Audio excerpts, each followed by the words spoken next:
नमस्कार दोस्तों, इस वीडियो में हम चुनावी माहौल के बीच कांग्रेस की ओर से जारी किए गए मैनिफेस्टो पर डिटेल में बात करेंगे।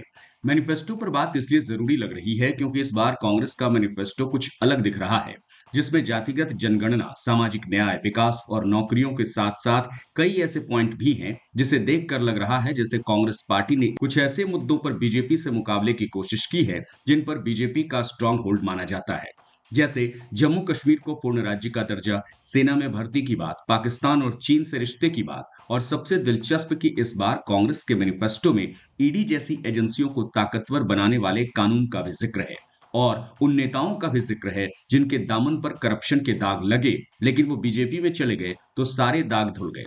अब एक एक कर कांग्रेस के मैनिफेस्टो की तमाम बड़ी बातें देखिए। सबसे पहले जानिए कि 2024 चुनाव के लिए जो घोषणा पत्र पेश किया गया उसे कांग्रेस ने न्याय पत्र का नाम दिया है, जो 5 न्याय और 25 गारंटी पर आधारित है, यानी 5 वर्गों को न्याय और कुल 25 तरह की गारंटी का वादा है। पार्टी अध्यक्ष मल्लिकार्जुन खड़गे, सोनिया गांधी, राहुल गांधी और मैनिफेस्टो कमेटी के मुखिया पी चिदम्बरम की मौजूदगी में इसे जारी किया गया। ये चुनाव 2-3%, 5% और बाकी हिंदुस्तान के बीच में चुनाव है, और जो बाकी हिंदुस्तान चाहता है वो इस मैनिफेस्टो में है, और जो 2% चाहता है, जो अदानी जी चाहते हैं, वो आप उनका मैनिफेस्टो देख लीजिए, आपको पता लग जाएगा। उसमें उनकी रिक्वेस्ट लिस्ट पूरी की पूरी आपको मिल जाएगी। अब इस घोषणा पत्र के 7 सबसे बड़े पॉइंट देखिए। पहला, जम्मू कश्मीर को तुरंत पूर्ण राज्य का दर्जा बहाल करने का वादा। दूसरा पॉइंट, पाकिस्तान के साथ संबंध सीमा पार आतंकवाद को खत्म करने और उसकी नीयत और एक्शन पर निर्भर करेगा। तीसरा, लद्दाख से लेकर डोकलाम तक चीन के खतरे को देखते हुए नई व्यापक राष्ट्रीय सुरक्षा नीति बनाना। चौथा पॉइंट, जिसमें कांग्रेस ने अग्निवीर योजना को खत्म करने का वादा किया है और तीनों सेनाओं में पुरानी भर्ती प्रक्रिया को बहाल करने की बात कही है।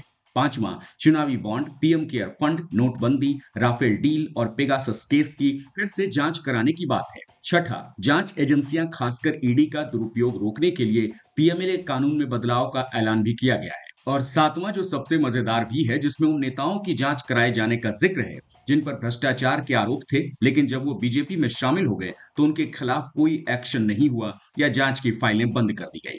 अब देखिए कि कांग्रेस के मैनिफेस्टो यानी न्याय पत्र में विकास से जुड़े क्या बड़े बड़े वादे किए गए हैं। इनमें सबसे पहला तो सत्ता में आने पर केंद्र सरकार में 30 लाख नौकरियों का वादा है। इसके अलावा शहरी रोजगार गारंटी स्कीम लाने का वादा भी है। डिप्लोमा और ग्रेजुएट युवाओं को ट्रेनिंग के लिए 1 लाख रुपए की आर्थिक मदद का ऐलान है। किसानों के लिए एमएसपी को कानूनी दर्जा दिलाने का वादा है। एससी, एसटी और ओबीसी को मिलाकर 50% की आरक्षण सीमा खत्म करने का वादा है। जातिगत जनगणना कराने का ऐलान भी किया गया है, जिसका जिक्र राहुल गांधी लंबे वक्त से कर रहे हैं। इसके अलावा गरीब परिवार की महिलाओं को सालाना 1 लाख रुपए आर्थिक मदद का ऐलान किया गया है। मनरेगा की मजदूरी को बढ़ाकर प्रतिदिन 400 रुपए का वादा है। मुसलमानों के लिए सच्चर कमेटी की सिफारिशों को लागू करने का ऐलान भी है। तो देश भर में 25 लाख रुपए तक मुफ्त इलाज के लिए कैशलेस बीमा योजना लागू की जाएगी। माना जा रहा है ये राजस्थान की गहलोत सरकार की चिरंजीवी योजना की तर्ज पर है। सवाल है कि क्या ये मोदी सरकार की आयुष्मान योजना का जवाब है? लेकिन फिलहाल कांग्रेस के न्याय पत्र की कुछ और बड़ी बातें।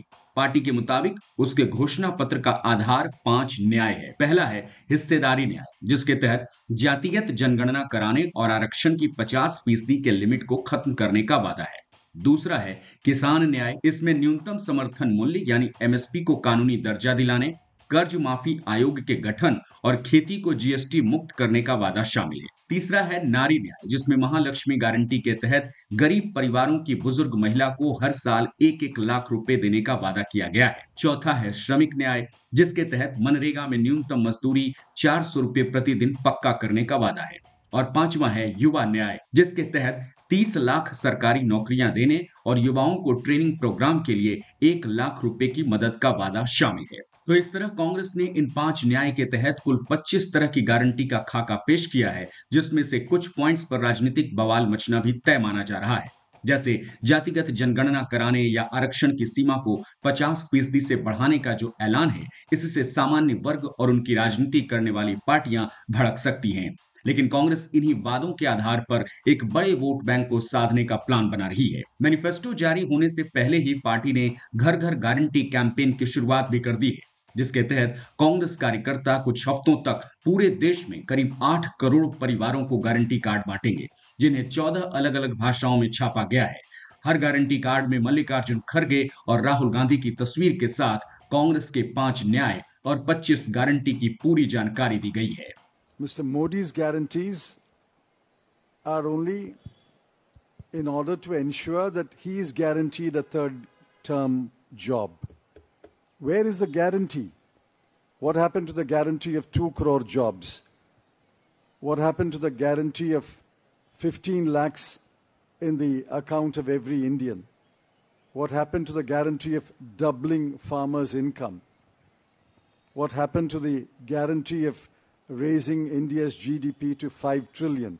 I can offhand narrate at least 50 such promises of Mr. Modi.